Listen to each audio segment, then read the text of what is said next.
क्योंकि कंप्यूटर अपने आप को कितना भी एक्सपैंड कर सकता है। दिमाग तो न्यूरॉन से चलता है, पर कंप्यूटर के अंदर अनलिमिटेड पावर आ सकती है। आज से 1000 साल बाद जब प्रोसेसर्स की क्षमता हजारों गुना बढ़ जाएगी, तब वो बहुत ज्यादा कंप्यूटिंग पावर्स को एक्सेस कर पाएंगे। बहुत ज्यादा मतलब बहुत ज्यादा, वर्चुअली अनलिमिटेड। मतलब टेक्नोलॉजी ज्यादा बढ़ना भी हम लोग के लिए खतरा साबित होगा। कंप्यूटरी दिमाग जितना चाहे उतना पावर अपने अंदर ले सकेगा। और आपको तो ये पता ही होगा कि कंप्यूटर्स के अंदर की कम्युनिकेशन लाइट की स्पीड से होती है, जो कि है लगभग 3 लाख किलोमीटर पर सेकेंड। पर जो इंसानी दिमाग है उसके न्यूरॉन की कम्युनिकेशन स्पीड सिर्फ 400 किलोमीटर पर आवर है, जो कि कंप्यूटर के कम्युनिकेशन की स्पीड के सामने कुछ भी नहीं है। इस स्पीड से अगर वो आपस में बात कर पाएंगे, तब वो आराम से जो चाहे वो कर सकेंगे और जो चाहे वो बना लेंगे। फ्यूचर की बात तो कर ली हमने, पर अगर अभी की बात करें तो अभी तक ऐसा कोई भी कंप्यूटर इंसानी दिमाग से ज्यादा इंटेलिजेंट नहीं बना है। पर ध्यान से सुनो, अगर कंप्यूटरी दिमाग इंसानी दिमाग से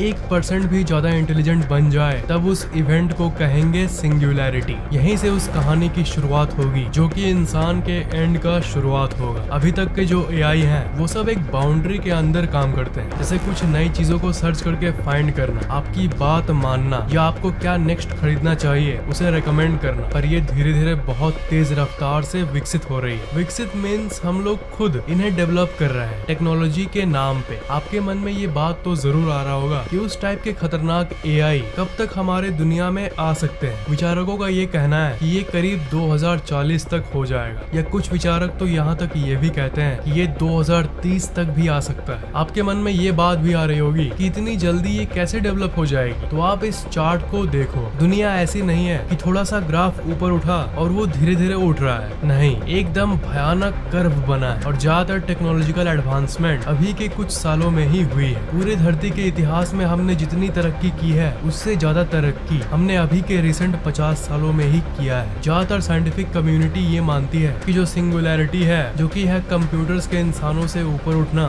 ये जरूर होगा ही होगा। पर एग्जैक्टली क्या होगा जब कंप्यूटर्स इंसान से ज्यादा इंटेलिजेंट होंगे? इसका आंसर ये है कि इंसानियत को इसका आंसर नहीं पता, पर थ्योरीज हद से ज्यादा इंटरेस्टिंग है। ये बहुत ही ज्यादा इंटरेस्टिंग है। कंप्यूटरी दिमाग यानी आर्टिफिशियल इंटेलिजेंस जब इंसानी दिमाग से ज्यादा हो जाएगा, तब दो चीजें हो सकती है। केस 1, या तो इंसान इस धरती से लुप्त हो जाएगा कंप्यूटर्स की मनमानी के चलते, या फिर केस 2 ये है कि इंसान हमेशा के लिए अमर हो जाएगा। इंटेलिजेंस जब बढ़ेगी, तब असल में वो इंटेलिजेंस अच्छे काम के लिए इस्तेमाल होगा या बुरे काम के लिए, यही तो हम नहीं जानते। अगर वो अपने अंदर इमोशन डेवलप कर ले, कंप्यूटरी भावना डेवलप कर ले, तब केस 2 होगा और वो हमारी हेल्प करेंगे। जिस तरह इंसान में 2 तरह के लोग होते हैं ना, कुछ अच्छे होते हैं और कुछ बुरे होते हैं। थ्योरिस्ट्स का ये मानना है कि रोबोट्स में भी शायद इसी तरह के अच्छे और बुरे कैटेगरी वाले रोबोट्स होंगे। आजकल के इंसानों की बात करें तो अच्छे इंसान दुनिया में ज्यादा है, इसलिए ये दुनिया टिकी हुई है। अब रोबोट्स में क्या होगा, ये तो वक्त आने पे ही पता चलेगा, जब वो इमर्ज होंगे। किसी भी चीज का आविष्कार असल में बुद्धि यानी इंटेलिजेंस के जरिए ही होता है। अगर आजकल के वैज्ञानिकों को ये बोला जाए कि आप लोग अमर होने की एक लिक्विड निकालो जो कि नेचर के नियमों के खिलाफ है, तब वो इस चीज को असल में नहीं कर पाएंगे, क्योंकि बुद्धि एक नॉर्मल इंसान में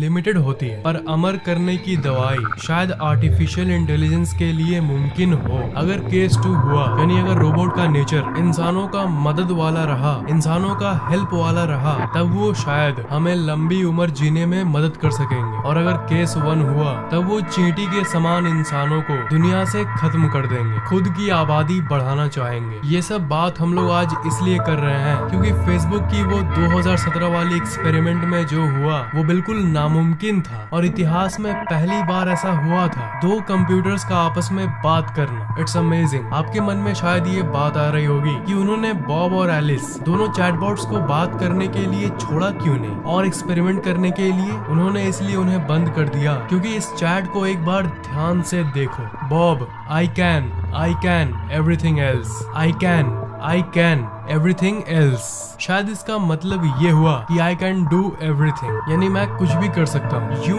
आई एवरीथिंग एल्स, यानी इसका शायद मतलब ये हुआ कि हम लोग दोनों मिलकर कुछ भी कर सकते हैं। हो सकता है इसका मतलब ये ना हो, पर इस तरह की कॉन्वर्सेशन से हमें थोड़ा सा हिंट मिल जाता है कि ये आपस में क्या बात कर रहे थे। ऑफ कोर्स ये लैंग्वेज इंग्लिश नहीं थी, पर प्रोग्रामिंग लैंग्वेज में इंग्लिश लेटर्स होती है और इस चैट में यू आई ऐसे इंग्लिश वर्ड्स का प्रयोग किया गया था। इसलिए इस चैट में और इन आर्टिफिशियल इंटेलिजेंस में एक लिविंग बीइंग की तरह कुछ तो हुआ था, और इसके लिए थैंकफुल होना चाहिए कि उन्होंने इस प्रोग्राम को बंद कर दिया। नहीं तो शायद ऐसा भी हो सकता था कि वो अपने आप को और विकसित करने की, कि वो अपने आप को और डेवलप करने की नए नए तरीके ढूंढ लेते। आपको ये वीडियो कैसा लगा नीचे कमेंट जरूर करना, लाइक और शेयर करना, और अगर आपने अभी तक सब्सक्राइब नहीं किया है तो